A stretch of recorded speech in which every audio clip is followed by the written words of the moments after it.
Hi dears, welcome to Mantra sari draping studio.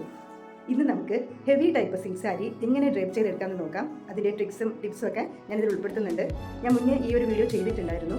അപ്പോഴെല്ലാം എൻ്റെ music overlap ചെയ്തിട്ട് ഞാൻ പറയുന്നതൊന്നും കേൾക്കാൻ കഴിയുന്നില്ല എന്ന് പറഞ്ഞിട്ട് കുറേ കമൻറ്റ്സ് വന്നിട്ടുണ്ടായിരുന്നു. അപ്പോൾ അതിനാദ്യമേ തന്നെ ക്ഷമ ചോദിക്കുകയാണ്. മനസ്സിലാകാത്തവർക്ക് വേണ്ടിയിട്ടാണ് ഒന്നുകൂടെ ഞാൻ ആ വീഡിയോ ചെയ്യുന്നത്. വീഡിയോ ഇഷ്ടപ്പെടുകയാണെങ്കിൽ സപ്പോർട്ട് ചെയ്യുക. എന്നാൽ നമുക്ക് വീഡിയോയിലേക്ക് പോകാം. ഇതാണ് ഇന്നത്തെ നമ്മുടെ സാരി. ഒരു വെഡ്ഡിങ് സാരിയാണ്. കുറച്ചധികം സ്റ്റോൺ വർക്കും കാര്യങ്ങളൊക്കെ ഉള്ള ഒരു വെഡ്ഡിങ് ടൈപ്പ് സാരിയാണ്. ഞാൻ എപ്പോഴും പറയുന്ന പോലെ നമ്മളൊരു ഫംഗ്ഷനൊക്കെ റെഡിയാവുന്ന സമയത്ത് തലേ ദിവസം തന്നെ പ്ലീറ്റ്സും അപ്പർ പ്ലീറ്റും ലോവർ പ്ലീറ്റൊക്കെ എടുത്തിട്ട് പിൻ ചെയ്ത് അയൺ ചെയ്ത് വയ്ക്കുകയാണെങ്കിൽ നിങ്ങൾക്ക് അടുത്ത ദിവസം ഫംഗ്ഷന് വേണ്ടിയിട്ടുള്ള പെട്ടെന്ന് ഉടുത്തിറങ്ങാൻ വേണ്ടിയിട്ട് കഴിയുന്നതാണ്. തലേ ദിവസം തന്നെ അപ്പർ പ്ലീറ്റും ഒരു ലോവർ പ്ലീറ്റൊക്കെ എടുത്ത് വെച്ചിട്ട് പിൻ ചെയ്ത് അയൺ ചെയ്ത് വെക്കുകയാണെങ്കിൽ നിങ്ങൾക്ക് അടുത്ത ദിവസം പെട്ടെന്ന് തന്നെ സാരി ഇട്ട് കൊടുക്കാൻ കഴിയും. അപ്പോൾ നമുക്ക് ഇന്ന് എങ്ങനെ ഹെവി ടൈപ്പ് സിൽക്ക് സാരി പെട്ടെന്ന് ഡ്രേപ്പ് ചെയ്തെടുക്കാം എന്ന് നോക്കാം. അതെങ്ങനെയാണ് ഡ്രേപ്പ് ചെയ്യേണ്ടതെന്നും അതിൽ ശ്രദ്ധിക്കേണ്ട കാര്യങ്ങളും ഞാനിത് ഉൾപ്പെടുത്തുന്നുണ്ട്. നമുക്ക് തുടങ്ങാം. ഇതിൽ യൂസ് ചെയ്തിരിക്കുന്നത് ഷേപ്പ് വെയർ ആണ്. അതായത് ബോഡി ഹഗ്ഗിങ് ആയിട്ടുള്ള വലിയ ഒരു സ്റ്റെപ്പാണ്. അപ്പോൾ ഞാൻ എപ്പോഴും പറയുന്ന പോലെ സാരി ഉടുക്കാൻ തുടങ്ങുന്നതിന് മുന്നേ ഇതുപോലൊരു നോട്ട് കൊടുക്കുക, ഒരു കെട്ടിടുക. എന്നിട്ട് വലത് ഭാഗത്ത് നിന്ന് ടക്കിങ് ചെയ്ത് തുടങ്ങുക. ടക്കിങ് ചെയ്ത് തുടങ്ങുന്ന സമയത്ത് നമ്മൾ ഇൻസേർട്ട് ചെയ്യുന്ന സാരിയുടെ പോർഷൻസ് എല്ലാം നേരെ ലെവലിലാക്കിയിട്ട് വേണം ഇൻസേർട്ട് ചെയ്യേണ്ടത്. അതായത് ചുളിവൊന്നുമില്ലാതെ സ്റ്റഡിക്ക് തന്നെ ഇൻസേർട്ട് ചെയ്ത് പോരുക. ഇപ്പോൾ ഒരു റൗണ്ട് ചുറ്റി എടുത്തിട്ടുണ്ട്. ഇനി നമുക്ക് ഇതിൻ്റെ അപ്പർ പ്ലീറ്റാണ് എടുക്കേണ്ടത്. അപ്പർ പ്ലീറ്റ് എടുക്കുന്ന സമയത്ത് മാക്സിമം ഇതാണ് ബോർഡർ. ഈ ബോർഡറിൻ്റെ വീതിക്ക് അനുസരിച്ചിട്ട് തന്നെ അപ്പർ പ്ലേറ്റ് എടുക്കുക.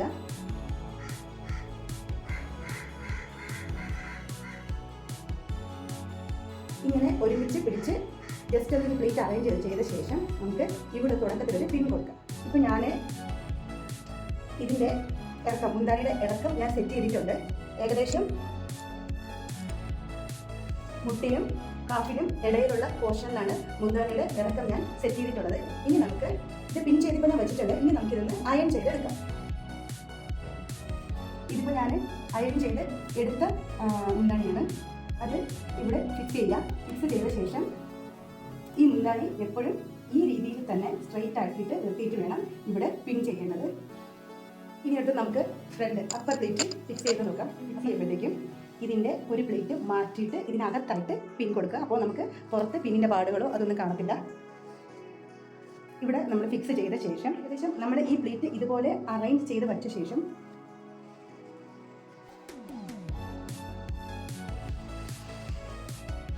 ഈ ഒരു പോർഷൻ വരെ നമ്മൾ ജസ്റ്റ് ഒന്ന് ഇത്രയും ഒരു പോർഷൻ വരെ ഒന്ന് അയൺ ചെയ്ത് വിടുകയാണെങ്കിൽ ഈ ഭാഗത്തുള്ള പ്ലേറ്റും കറക്റ്റായിട്ട് ഇരിക്കും.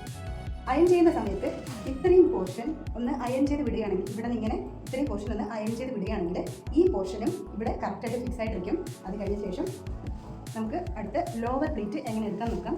ഈ ഫസ്റ്റ് ബോർഡറിനെ പിടിച്ച് ഫ്രണ്ടിലേക്ക് കൊണ്ടുവരിക. കൊണ്ടുവന്ന ശേഷം അത്യാവശ്യം കട്ടിയുള്ള ഒരു മെറ്റീരിയലാണ്.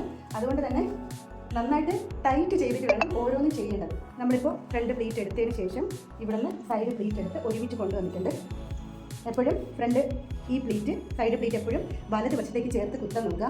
വലതുവശത്തേക്ക് ചേർത്ത് കുത്തുന്ന സമയത്ത് ഒരിക്കലും ഈ കാണുന്ന ഡയറക്റ്റ് പാവാടയിൽ ഇങ്ങനെ ഫിക്സ് ചെയ്ത് കഴിഞ്ഞാൽ ഇത് കുറച്ച് കഴിയുമ്പോഴത്തേക്കും ഇതിങ്ങനെ അയയാൻ തുടങ്ങും. കാരണം നമ്മൾ പാവാട ടൈറ്റ് ചെയ്ത് മിക്കവാറും പാവാട ഇങ്ങനെ ചെറുതായിട്ട് ഒരു ലൂസാണ്. എത്ര ബോഡി അജിങ് ആയാലും പാവാടയ്ക്ക് ചെറിയ ലൂസ് ഉണ്ടാവും. അപ്പോൾ ആ ഒരു ഇതുപോലെ അയയുന്നത് തടയാൻ വേണ്ടിയിട്ട് ഈ പാവാടയുടെ പുറകു വശത്ത് നിന്ന് തുണി ഇങ്ങനെ പിടിച്ച ശേഷം ഇത് നിങ്ങൾക്ക് കാണുന്നുണ്ടെന്ന് ഞാൻ കരുതുന്നു. ഇത് പാവാടയുടെ പുറകു വശത്തുനിന്ന് തുണി പിടിച്ചിട്ട് ഫ്രണ്ടിലേക്ക് കൊണ്ടുവന്നിട്ട് ഈ പ്ലീറ്റ് എല്ലാം കൂടെ ഒരുമിച്ചിട്ട് ഇവിടെ പിൻ ചെയ്യുക. ഇങ്ങനെ പിൻ ചെയ്യുമ്പോഴത്തേക്കും നമ്മുടെ ഈ ഭാഗം എല്ലാം നല്ല ടൈറ്റായി നമുക്ക് തന്നെ നല്ല കംഫർട്ടായിട്ട് ടൈറ്റായിട്ടിരിക്കുന്ന ഒരു ഫീൽ വരും. ഇപ്പോൾ ഈ പ്ലീറ്റ് ഇങ്ങനെ കിട്ടിയിട്ടുണ്ട്. അവിടെ നിന്ന് ഈ ഒരു അളവ് വിട്ട ശേഷം, അതായത് ഈ ഒരു അളവ് വിട്ട ശേഷം ഇവിടെ നിന്ന് പിടിക്കുക. പിടിച്ചിട്ട് ഇതുപോലെ പ്ലീറ്റ് എടുക്കുക. ചെറിയ പ്ലീറ്റോ വലിയ പ്ലീറ്റോ ഒക്കെ എടുക്കാം. ഇങ്ങനെ എടുത്ത ശേഷം ഇതിൻ്റെ ലാസ്റ്റ് പ്ലീറ്റ് ഒന്ന് വൈഡാക്കി എടുക്കുക. അപ്പോൾ നമുക്ക് ഈ ലാസ്റ്റ് പ്ലീറ്റ് വൈഡാക്കി എടുക്കുന്നത് എന്തെന്ന് വെച്ച് കഴിഞ്ഞാൽ ഈ പോർഷൻ നമുക്ക് കറക്റ്റായിട്ട് ലാസ്റ്റ് വരെയും ഒരു ചുളിവുകളില്ലാതെ കിട്ടും. ഞാനിപ്പോൾ വൈഡാക്കാതെ എടുത്ത് കാണിച്ചു തരാം. ലാസ്റ്റ് പ്ലീറ്റ് നോർമലി എടുക്കുമ്പോഴത്തേക്കും ഇതുപോലെ വരും. ഇതുപോലെ വരുമ്പോഴത്തേക്കും ഈ പ്ലീറ്റ് കറക്റ്റായിട്ട് ഇങ്ങനെ തന്നെ നിൽക്കുന്നത് ഒരു ഭംഗിയാണ് കാണാൻ വേണ്ടിയിട്ട്. പകരം നമ്മൾ ഈ ലാസ്റ്റ് പ്ലീറ്റ് ഒന്ന് വൈഡാക്കി എടുത്തു കഴിഞ്ഞാൽ ഇത് കൃത്യമായിട്ട് ഈ ഒരു പൊസിഷനിൽ നിൽക്കും. ഈ ഭാഗം കറക്റ്റ് ഭംഗിയുണ്ടാവും. ഇവിടെ കുറച്ച് എക്സസ് ആയിട്ട് ഇങ്ങനെ കിടക്കുന്ന ഇതൊക്കെ നല്ലതായിട്ട് നീറ്റായിട്ട് ഒതുങ്ങിയിരിക്കും. സാധാരണ നമ്മൾ നോർമലി എടുക്കുന്ന സമയത്ത് ഈ ഭാഗത്ത് കുറേ എക്സസ് ആയിട്ട് സാരിയുടെ ഭാഗങ്ങൾ ഉണ്ടാവും. അത് പിന്നെ അകത്ത് കൊടുക്കുമ്പോൾ ഈ ഭാഗം കൂടുതൽ വണ്ണം തോന്നിക്കുകയും കാണാൻ തന്നെ ഒരു ബോറായിരിക്കും. പക്ഷേ ലാസ്റ്റ് പ്ലേറ്റ് മാത്രം വൈഡാക്കി എടുത്തു കഴിഞ്ഞാൽ ഇതുപോലെ നന്നായിട്ട് ഒതുങ്ങി നിൽക്കുകയും ചെയ്യും. ഈ ഭാഗമൊക്കെ നല്ല ഷേപ്പിൽ വരികയും ചെയ്യും. അപ്പോൾ അതൊന്ന് നിങ്ങൾ ശ്രദ്ധിക്കണം. നമ്മൾ എടുക്കുന്ന ലോവർ പ്ലേറ്റിൻ്റെ ലാസ്റ്റ് പ്ലേറ്റ് എപ്പോഴും ഒന്ന് വൈഡാക്കി എടുക്കാൻ നോക്കുക. ഞാൻ ഒന്നുകൂടെ കാണിച്ചു തരാം. ഇങ്ങനെ പ്ലേറ്റ് എടുത്തു,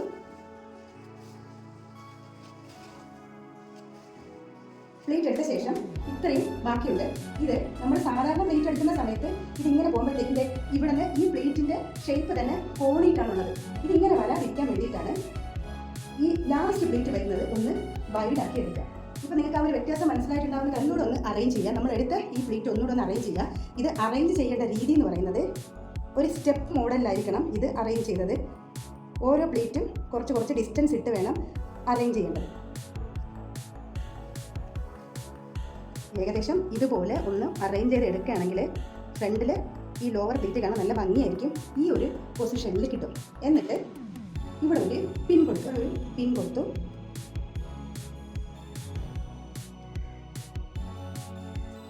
പിൻ കൊടുത്തപ്പം ഇതുപോലെ കിട്ടിയിട്ടുണ്ട്. നമുക്ക് ഈ ഒരു പൊസിഷനിൽ നമുക്ക് കിട്ടിയിട്ടുണ്ട്.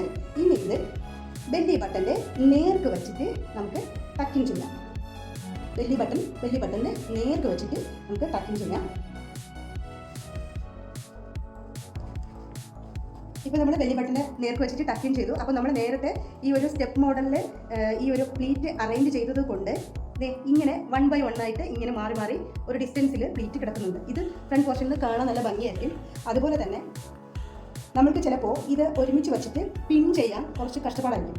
അതായത് ചിലപ്പോൾ ഈ ഇതുപോലെ തിക്കായിട്ടുള്ള സാരികളിൽ പിന്നെ മൊത്തത്തിൽ കയറാൻ ബുദ്ധിമുട്ടായിരിക്കും. അപ്പോൾ അത് ഒഴിവാക്കാൻ വേണ്ടി നമ്മൾ ചെയ്യേണ്ടതെന്ന് വെച്ച് കഴിഞ്ഞാൽ ഈ ഒരു പോർഷൻ, ഇത് മിക്ക വീഡിയോയിലും പറയുന്ന ഒരു കാര്യമാണ്. ആദ്യമായിട്ടാണ് നിങ്ങൾ ഈ വീഡിയോ കാണുന്നതെങ്കിൽ അവർക്കൊന്ന് മനസ്സിലാക്കാൻ വേണ്ടി ഞാൻ റിപ്പീറ്റ് ചെയ്യുന്ന ഓരോ കാര്യങ്ങളും. അപ്പം നിങ്ങൾ ഈ ഒരു പോർഷനൊക്കെ മാറ്റുക. അതായത് കട്ടിയുള്ള പിന്നെ കയറാൻ ബുദ്ധിമുട്ടുള്ള സാരികളുടെ കാര്യം പറയുന്നത്. അപ്പോൾ ഈ ഒരു പോർഷൻ അങ്ങ് മാറ്റിയിട്ട് ഈ പോർഷനും, അപ്പോൾ ഈ പോർഷനെ കുറച്ച് അകത്ത് പോയിട്ടുണ്ട്, അതും കൂടെ ചേർത്തിട്ട് ഇവിടെ ഒരു പിൻ കൊടുക്കുക. അപ്പോഴത്തേക്കും ഈ ഒരു പോർഷൻ ഇങ്ങനെ ഇവിടെ തന്നെ ഫിക്സ് ആയിരിക്കും. കാരണം നമ്മൾ അകത്തൂടെ ചേർത്തിട്ടാണ് പിൻ ചെയ്തിട്ടുള്ളത്. ഈ പോർഷനിലാണ് പിൻ ചെയ്യുന്നത്. പിൻ ചെയ്തിട്ട് അതവിടെ ഫിക്സ് ആയിരിക്കും.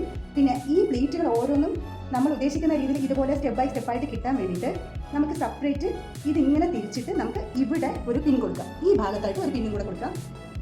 അത് ഈ പുറത്ത് അറിയാത്ത രീതിയിൽ ഈ ഒരു ലെയർ വിട്ടിട്ട് കൊടുക്കുന്നതായിരിക്കും നല്ലത്. അടിഭാഗത്ത് അകത്തെ ഭാഗത്തായിട്ട് കൊടുക്കുക. എന്നിട്ട് ഫിക്സ് ചെയ്യുക. ശേഷം നമുക്ക് ഇതുപോലെ കുറച്ച് തുണികൾ ഇങ്ങനെ വരുന്നുണ്ടാവും. അത് നമുക്ക് അകത്തേക്ക് ഇങ്ങനെ ടക്കിങ് ചെയ്യാം.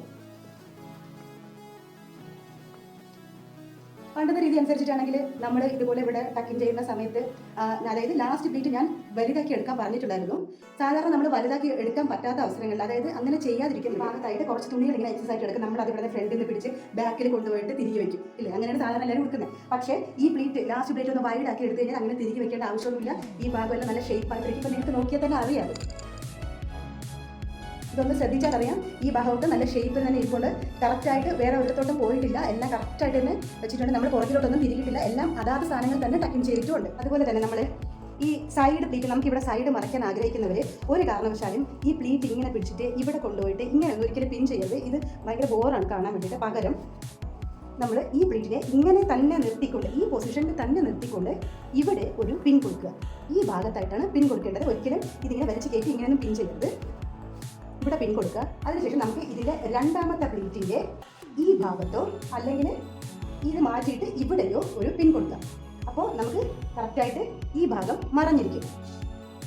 ഇങ്ങനെ പ്ലീറ്റ് കൊടുക്കുമ്പോൾ നമുക്ക് കറക്റ്റിനെ ഇവിടെ ഒരു പിൻ കൊടുത്തു കഴിഞ്ഞാൽ ഞാൻ ഒരു പിൻ ചെയ്യാം. അപ്പോൾ ഞാനിതിപ്പോൾ ഈ ആദ്യത്തെ പ്ലീറ്റ് മാറ്റിയിട്ട് ഈ രണ്ടാമത്തെ പ്ലീറ്റിലാണ് ചേർത്ത് പിൻ ചെയ്യുന്നത്.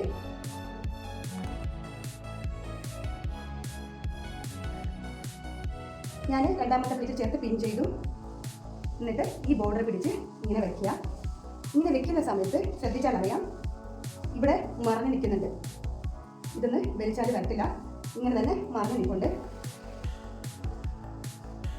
അതുപോലെ ഈ പ്ലീറ്റ്, അതായത് ഷോൾഡറിന് നമ്മൾ കൊടുക്കുന്ന പൊസിഷൻ എപ്പോഴും കുറച്ച് ഇറക്കിയിട്ട് പിൻ ചെയ്യാൻ നോക്കുക.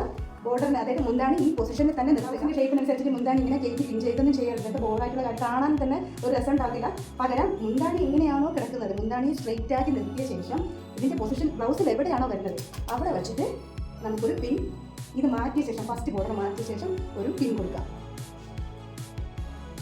ലോവർ പ്ലീറ്റിൻ്റെ താഴ്ഭാഗം ഇതുപോലെ ഒരുമിച്ച് പിടിച്ച ശേഷം ഒരു മുകളിലുള്ള അതേ പൊസിഷനിൽ തന്നെ താഴെ അറ്റം വരെ പിടിച്ചിട്ട് ഒന്ന് ട്വിസ്റ്റ് ചെയ്ത് വിട്ട് കഴിഞ്ഞാൽ ഈ ഭാഗം നല്ല നീറ്റായിട്ട് സ്ട്രെയിറ്റ് ആയിട്ട് കിട്ടും. പ്ലീറ്റ് എല്ലാം കൂടെ നമുക്ക് എത്രയാണോ പ്ലീറ്റ് വേണ്ടത് അതെല്ലാം കൂടെ ഒരുമിച്ച് ചേർത്ത് പിടിച്ച ശേഷം ഇതൊന്ന് അയൺ ചെയ്ത് വിടുകയാണെങ്കിൽ കുറച്ചുകൂടെ കാണാൻ ഭംഗിയായിട്ടുണ്ടാവും. നിങ്ങൾ അങ്ങനെ ട്രൈ ചെയ്ത് നോക്കണം.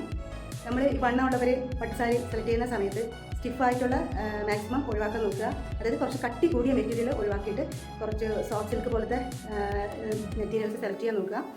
അത് സെലക്ട് ചെയ്യുന്ന സമയത്ത് ശ്രദ്ധിക്കേണ്ടത് തീരെ ചെറിയ ബോർഡറിലെ സാരികളായിരിക്കണം സെലക്ട് ചെയ്യേണ്ടത്. അതുപോലെ തന്നെ ബ്ലൗസിൻ്റെ കാര്യത്തിലും വണ്ണമുള്ളവർക്കാണ് പറയുന്നത്.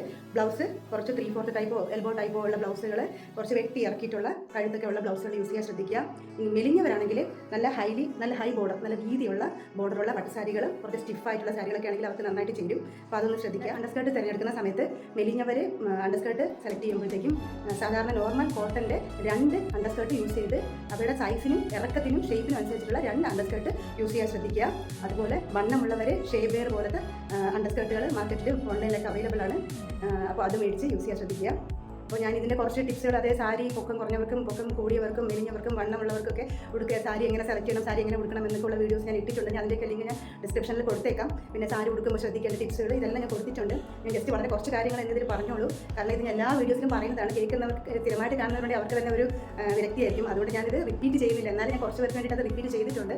അപ്പോൾ നിങ്ങൾ ഇതുപോലുള്ള പട്ടുസാരികൾ, അതായത് ഹെവി ആയിട്ടുള്ള പട്ടുസാരികൾ ഉടുക്കുമ്പോൾ ഫംഗ്ഷൻ ഇന്നാണ് പോകുന്നെങ്കിൽ തലേ ദിവസം തന്നെ ഇതിൻ്റെ അപ്പർ പ്ലീറ്റും ലോവർ പ്ലീറ്റൊക്കെ നേരത്തെ തന്നെ എടുത്ത് പ്ലീറ്റ് ചെയ്ത് അയൺ ചെയ്ത് വെച്ചിട്ട് അടുത്ത ദിവസം എടുത്ത് കൊടുക്കുകയാണെങ്കിൽ നിങ്ങൾക്ക് ഈസി ആയിരിക്കും. അപ്പോൾ നിങ്ങൾ അങ്ങനെ തന്നെ ചെയ്യാൻ ശ്രദ്ധിക്കുക. അതുപോലെ തന്നെ മുന്താണിയുടെ ഇറക്കവും പ്ലീറ്റ് കൊടുക്കേണ്ട സ്ഥലങ്ങളും സൈഡ് പ്ലീറ്റ് കൊടുക്കേണ്ട കാര്യങ്ങൾ, അപ്പർ പ്ലീറ്റ് കൊടുക്കേണ്ടത് ഇതെല്ലാം ഞാൻ ഇതിൽ പറഞ്ഞിട്ടുണ്ട്. ഇനി കൂടുതലായിട്ട് ടിപ്സ് വേണമെങ്കിൽ ഞാൻ അതിലേക്ക് ലിങ്ക് ഡിസ്ക്രിപ്ഷനിൽ കൊടുത്തേക്കാം. നിങ്ങളതൊന്ന് ശ്രദ്ധിച്ചതിന് ശേഷം അഭിപ്രായം അറിയിക്കുക. അപ്പോൾ അടുത്ത വീഡിയോയിൽ കാണാം. ബൈ.